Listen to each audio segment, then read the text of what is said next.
peeps, what's up? It's Tiffy Joe here. Another deal with Kickazz Eats. We got a good comfort food tonight. We've got meatloaf. And I'm telling you right now, it comes with a sassy sauce that I make myself because I am a little sassy. But we won't go there. I'm going to put all the vegetables in this meatloaf. You will not believe what I'm going to put in this meatloaf that the kids will eat because they won't know what's in there. I've got 2 pounds of ground beef. I've got my seasonings that I'm going to put in there. And if you don't have this seasoning, which is head country, holler at us. It is like the bomb. I've got the breadcrumbs. I got soy, ketchup, Worcestershire sauce, and brown sugar. I do not have on my palette here, but I will get it out because that goes in the sassy sauce. It's my secret ingredient. So I'm going to go ahead and chop up these vegetables to get in this meatloaf so we can get it going. So it's going to get a little bit loud, but that's okay. If it's not loud and if it's not messy, you ain't cooking. So, and that's the way I feel about it. I put a whole yellow squash and usually about half a zucchini because I find that if you put all the squash and all the zucchini in there, it becomes really not being able to come together and be incorporated too good. And it makes the meatloaf too sloppy. We don't want sloppy meatloaf. We want good, firm, but not hard meatloaf. You can get these ingredients at your local store. Very, very cost friendly. You wouldn't believe at the cost that it would cost to make this meatloaf. Probably less than $2 a person. And the most thing that costs is your meat, and you can get this meat right here in the rolls, and it doesn't hurt. Some meatloafs are made with lamb, pork, and beef. I don't make it like that because who can afford lamb right now? So I just grabbed the beef, which is about $2.98 or $2.99 for a roll. The squash, of course, might have come to $1, if that. And I usually put carrots, sweet peppers, squash, zucchini, and carrot. Well, I said carrots. I'm so sorry about that. I'm looking down my row here to make sure that I'm not losing anything in my preparation. Normally I put onions, but I got a couple guys that are allergic to onions, so we don't do that right now. And the seeds of the sweet peppers is not going to hurt it. You're not even going to know what's in there. And these are just sweet bell peppers, but they're baby bells. So I'm going to put that in there. We're going to turn this on and get it going. It's going to be a little loud, but I guarantee you it's going to get really good. Okay, now I'm going to put the carrots in. I like to get the squash cut up before the carrots because the carrots are a little bit harder. And I don't want anything to become just mush. You don't want mush in there. It's not good. So I'm going to put, quite a handful of them. I can't tell you exactly, but I've used about 1/4 of the bag. Maybe a little more. Depends on how you like the carrots in your meatloaf. And you could grate them. You could use regular carrots. You don't have to use baby carrots or anything like that. Regular carrots work just as good.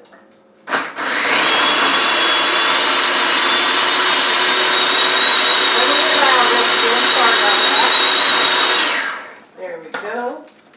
Pop it off. Now this is going to be what it looks like if I ever get it off here. I'm the worst at getting them off there.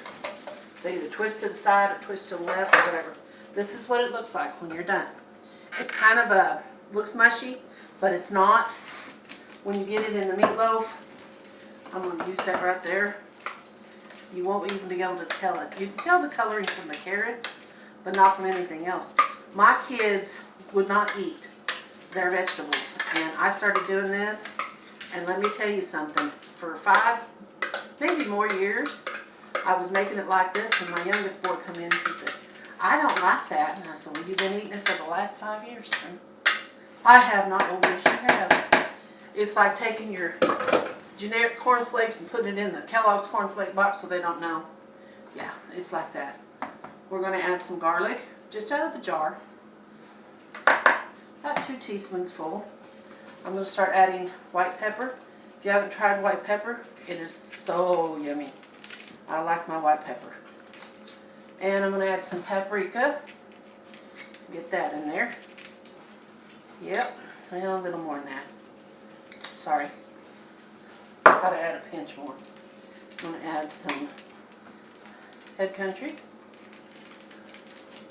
And we're going to have some Worcestershire sauce. And a little ketchup. About 4, 5, 6 splashes, I don't know. I never count. I don't have no toes on one foot, so I can't count too far. You're good, Miss Tiffy. You're good. Oh, yeah. I can still skip rope. That's right. Okay, we're going to add our egg. Always add an egg to it. It binds it together. There we go. And we're going to add our breadcrumbs. Now, when you're making meatloaf, and this is just Italian breadcrumbs, when you're making meatloaf, don't overmix it. It will become pasty, but not just that. You actually start cooking the meat with your warmth of your hands. A lot of people don't know that, but you do. And that's when it becomes kind of that pasty, sticky looking feeling to it, and it doesn't firm up real good. I'm going to put this right here. This is my meatloaf pan. I love this pan. Got it at a yard sale for $1. Us country folk, we don't go to, oh, what's that place called? Pampered Chef or whatever like that. The most pampered chef that I have was my grandmother. Right? Yeah, because she pampered me. But you see, as I'm mixing this in, you can't even tell that the vegetables are in there. They're not going to know. And when they eat it, it's just going to be good old meatloaf to them. And when I put my sassy sauce on there, you guys are going to love that. Oh, that's the star right there. That sassy sauce. That's the bomb. Oh, yes. That is the bomb. You want to get it all incorporated really good. You don't want a place that has seasoning and one that doesn't. You don't want a place that has meat and no vegetables, you know, all that together. And I think we're about there. Alright, we're going to put this in there. Don't forget, when you do meatloaf, you got to put little wells around the meat, because no matter what meat you use, you're going to have some fat, unless you use, you know, ground sirloin. Who can afford that right now? Not me. Yeah, so, and then kind of flatten your top out a little bit where it's got a little bit of a well in it, because when you put the sassy sauce on, it's going to glaze over the meatloaf. It's going to be so yummy. Give me just a second. I'll be right back. I'm going to wash up and I'll show you how to make the sassy sauce. And, hey y'all, it's Tiffy Joe again. I'm here to make my sassy sauce for you that we're going to put on top of the meatloaf that we just put together. Remember, it has all the vegetables in it. Remember to preheat your oven to 375, and you're going to have to check it every now and then to drain the grease off of it, because every meatloaf has grease in it, and I'm one of them type of people. I'm not going to sit there and let it boil in grease while I can drain it off and get rid of it. Okay, we start with our ketchup base. And we're going to have to use a lot of ketchup here. Oh, I would say about a half a cup, maybe a little more. Ooh, should have put my Shira panties on this morning. Lord of mercy. Okay, some Worcestershire sauce, about 3 or 4 dabs of that. Little dab of soy. Not a whole lot, because soy is very powerful and very salty. You just want a couple of drills of that. And my secret weapon, brown sugar. Brown sugar, you want a good dollop of that in there. Come on out of there, buddy. Everybody into the pool. About 1/4 cup, I guess you would say. Boy, am I making a mess. But that's okay. If it ain't messy, it ain't good. Alright, just whisk it all together. Okay. I kind of know by looking at it that it might need a little more brown sugar, so I'm going to add a little bit more. You want that kind of molassesy look to it, because that's basically all the brown sugar's doing, is giving it a molasses taste. You can use regular molasses too, if you want to. I just prefer the brown sugar because I can get it. It's easy, it's cheap, it's inexpensive. We're going to do mashed potatoes with it, and a nice salad that Miss Lynn will make here in a little while. You just pour it on top of your meatloaf here after you've whisked it together. Don't worry if some goes over the sides. You want it to do that. You want it to just glaze over the top, just as if you were glazing a donut. Yeah, buddy. Ooh. Now that's some kick-ass meatloaf. looks amazingly kick-ass. Now that we got it like this, we're going to stick it in our oven.